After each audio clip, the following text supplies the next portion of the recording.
I moved around Chicago a lot when I was younger. I've been a student at over 5 different elementary schools. It was always hard to fit in because every time I would make new friends, it was time to move again. So I was always the new kid on the block.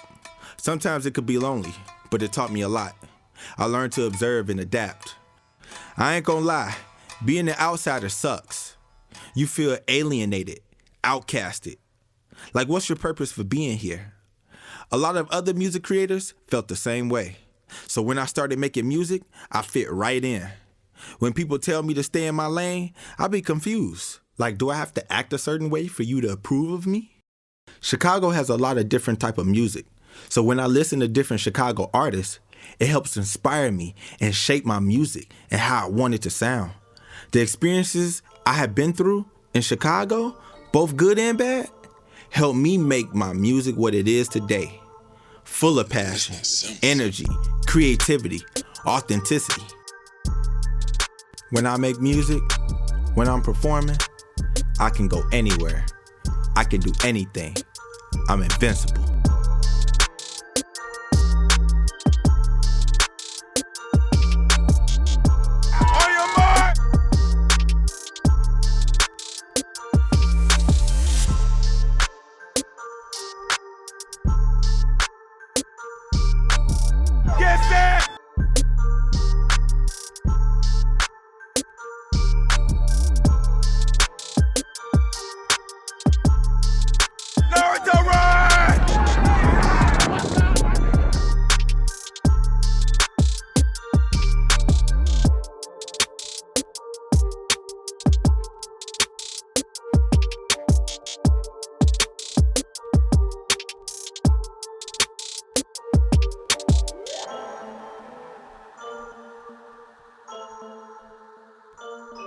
Yo, it's your boy, Otaku rapper Chicago, Chaos Network, founder and CEO of Otaku Nation Records, based in Chicago. We represent anime fans and otaku in the music industry. Anime was something that I found on TV. The thing about anime looks different from the rest of the American cartoons, from the pacing of the story to the characters, just to the art style. Me and anime connected because anime was different, I was different, you know?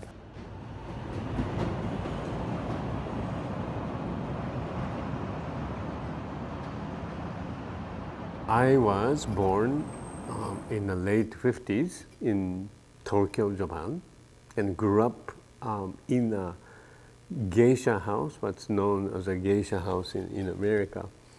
So I was educated in the traditional music, Japanese music, the taiko, dance, shamisen.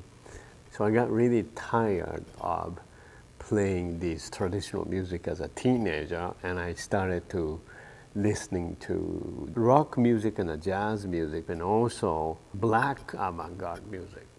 People like Sun Ra, Ornette Coleman. So I just momentarily said, okay, forget about the traditional music. I want to be a rock star. I want to play rock music and, come over to America. Then, so I came here in the late 70s. Then I went through the period of time of adapting myself to American life. Then I soon realized that there is a difference in cultural identity, and I discovered that certain parts of America don't welcome me. Tatsu has talked about his experiences facing the stigma of being Japanese, or just being an outsider, period, and coming into another world where, they're used to a certain group of people, and now here's you that don't look nothing like everybody else, and, having to find your way, basically fight, you're fighting stereotypes, you're fighting judgment, it's a lot of judging. Just like how when you came here, how you thought Americans would be more open to you. I thought the same thing when I was doing anime. It was the complete opposite. People were like rapping about anime. You're black. First of all, you're black. I can't believe that. They use that as an excuse. They said, you're black. I can't believe that you're even interested in anime that much. You know, they thought it was weird that I even liked anime like that. The title says what's coming through, so you can't say I ain't warned you. My mouth says 239. People tell me you seem fam like hell. No, I ain't satisfied. I need to manage time. I need to strategize. 400 finishes the end goal by the year's end. It ain't the end though. Cash Network music is revolutionary. It's a difference between speaking about it as if it's infused with your life and speaking about it as if it is you, it's a part of your living style, versus just rapping about anime. But to rewrite a story in terms to where it feels more personal and relate that to your life, that's something that a lot of people is not doing. Forget can do it or not. It's something that people is not doing, because realistically, they don't really be about the anime stuff. They don't really be about it. I rap about anime because that's a part of my life. Anime is a part of my life. But I come from Chicago. Chicago is a part of my life. I have to incorporate Chicago because my sound comes from other Chicago rappers. Chief Keef, Lil Herb, Young Pappy. What I ended up putting together from Chicago drill and anime music was the passion. Because Chicago drill artists almost scream their anger, their frustration. You can hear it in their voice. Chaos Network makes otaku rap music. Rap music about and or inspired by the otaku subculture. These are the people who are passionate about and dedicated to what they do or what they evolve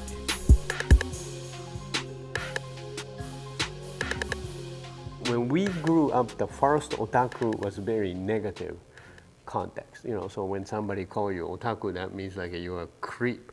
Yeah. You know, the definition of otaku today is kind of like a person who's a connoisseur. There's no negative context today in today's Japanese language. They would say like, oh, he is really a connoisseur or anime otaku, right? So because my friend called me puroresu otaku, it's a professional wrestling otaku. Yeah. Yes. Go crazy.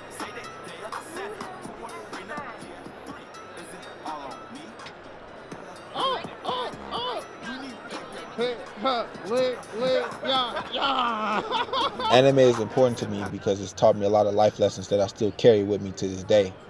It's becoming more important because more people are getting involved in it. A lot of young people in Chicago like anime because of the action, the drama, the character development, the characters, the visuals, and more importantly, the story. The kind of community anime creates is one that involves everybody, no matter your race, religion, age, sex, or nationality.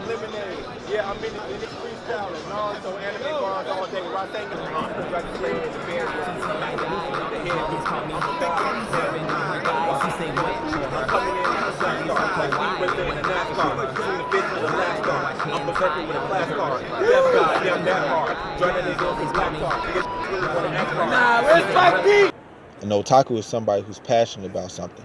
It could be anything, and they specialize in it. They make it their lifestyle. For me, I'm an anime otaku. So anime is my passion. I specialize in it. It's my life. I'm grateful to otaku culture. It gave me the outlet I needed. It helped me to redefine who I wanted to be. Now I'm at this point where I am the legacy. I am now the legacy of Chicago music because I'm going to take anime, Japanese anime music, and fuse it with rap music and rap culture and hip hop. And now it's a whole different lifestyle.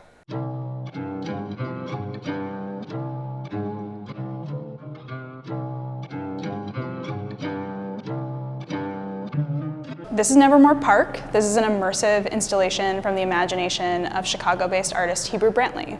Nevermore Park is a fictional Chicago neighborhood. It is the home of his characters Flyboy and Lil Mama, who are local heroes. They gave me a newspaper first before I got to see anything.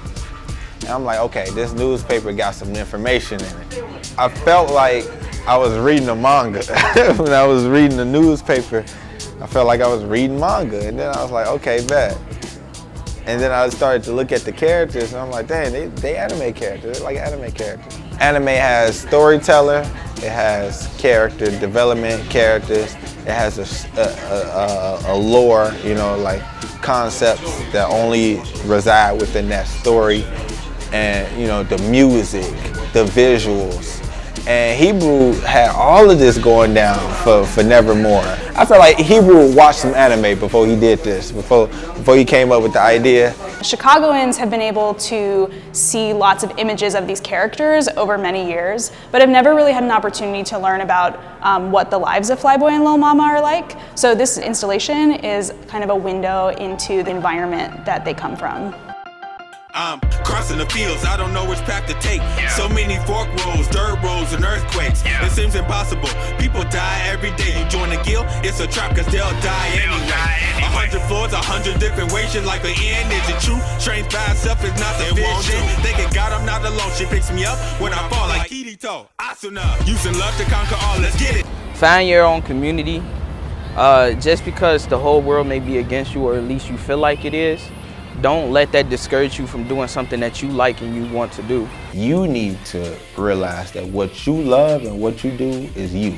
That's a part of you, and who you are, your being, your character, all of that helps define your existence. You don't have to be what people say you are. You know, you don't have to fit in with everybody else who does this one thing. And I think by me and Tatu just having our brains wired to do the opposite of what everyone else is doing, we will always be looked at as like, what are you doing? The Chicago music legacy is this large part of our participation and contribution, i.e. in our case is interaction with the black musicians in Chicago. That's been going on for last 30, 40 years.